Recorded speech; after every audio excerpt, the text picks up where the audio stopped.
ஒரே ரூமில் 10-15 வருஷம் ஒன்றா படுத்து ஒன்றா சாப்பிட்டு ஒன்றா குடித்து இவர் கஷ்டத்தில் அவர் பங்கெடுத்து அவர் கஷ்டத்தில் இவர் பங்கெடுத்து நெருங்கிய நண்பர்களுக்கு செஞ்ச துரோகம்தான் இந்த பதிவு.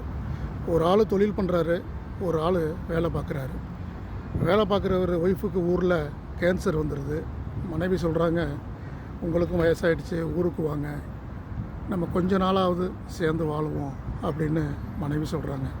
அவரும் முடிவெடுத்து கேன்சலுக்கு கம்பெனியில் கொடுத்துட்றாரு. கம்பெனியில் ஒரு மாதத்துக்கு முன்னாடியே அவருடைய சர்வீஸ் காசெல்லாம் கொடுக்குறாங்க.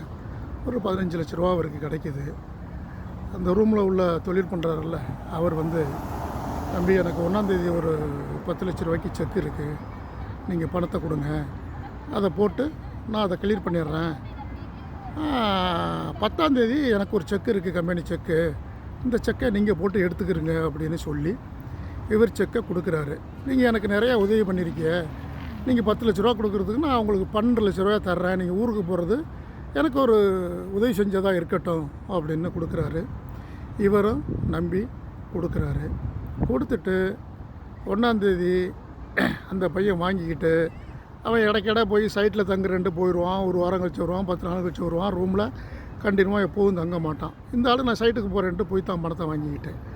இந்த ஆள் 10ஆந்தேதி செக்கை போடுறாரு. 10ஆந்தேதி பணம் இல்லை, இந்த அக்கௌண்ட்டு கேன்சலான அக்கௌண்ட்டு அப்படின்னு மெசேஜ் வருது.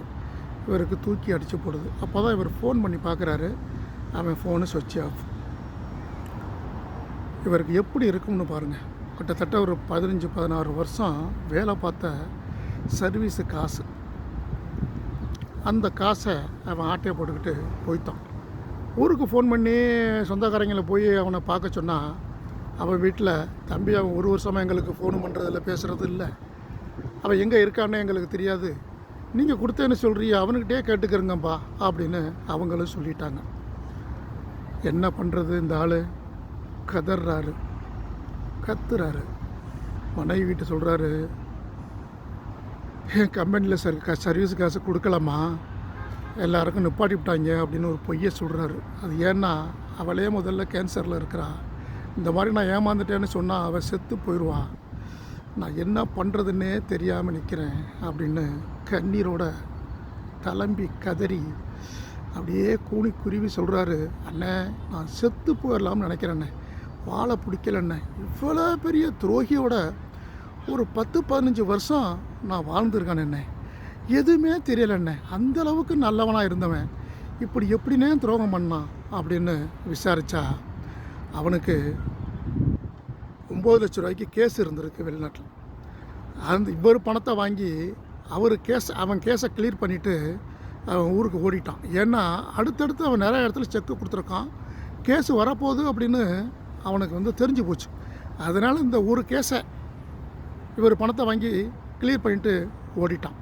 பாருங்கள், இத்தனை வருஷமாக ஒன்றா இருந்து, அதுவும் அந்த ஆள் மனைவி கேன்சரில் இருக்குது, வேலையை கேன்சல் பண்ணிவிட்டு ஊரில் போய் சந்தோஷமாக வாழணும்னு நினைக்கையில் எப்படி பிளான் பண்ணி துரோகம் பண்ணுறாங்க பாருங்கள். இந்த 10 நாளைக்கு இடையில் அவன் வண்டியை விற்றுருக்கான், கம்பெனியை கேன்சல் பண்ணியிருக்கான், வேறு ஆளுக்கு மாற்றி கொடுத்துருக்கான், இவ்வளவும் முடிச்சுட்டு போய்த்தான். ஆனால் இப்போ எங்கே இருக்கான்னு தெரியலை. இப்போ இவருடைய நிலைமை என்னான்னு கொஞ்சம் யோசனை பண்ணி பாருங்கள். வாழ்கிறதா சாவறதா? வேலையும் போச்சு, வேலை பார்த்த சர்வீஸ் காசும் போச்சு, ஊரில் மனைவிக்கு வைத்தியம் பார்க்கணும். எந்த நிலைமையில் இந்த ஆளை அவன் துரோகம் பண்ணிட்டு போயிருக்கான் அப்படின்னு கொஞ்சம் அவர் நிலையில இருந்து சிந்திச்சு பாருங்கள். பெரிய கொடுமை இதெல்லாம், துரோகத்தின் உச்சம். தயவு செஞ்சு சொல்கிறேன், வெளிநாட்டில் உள்ளவங்க நண்பர்களை நம்பவே நம்பாதீங்க. என்ன தான் உயிருக்கு உயிராக பழகினாலும் தயவு செஞ்சு நம்பாதீங்க. துரோகம் வெளிநாட்டில் இருந்தாலும் சரி, ஊரில் இருந்தாலும் சரி, துரோகம் இல்லாத இடமே எதுவும் இல்லை. தயவு செஞ்சு யாரையும் நம்பாதீங்க.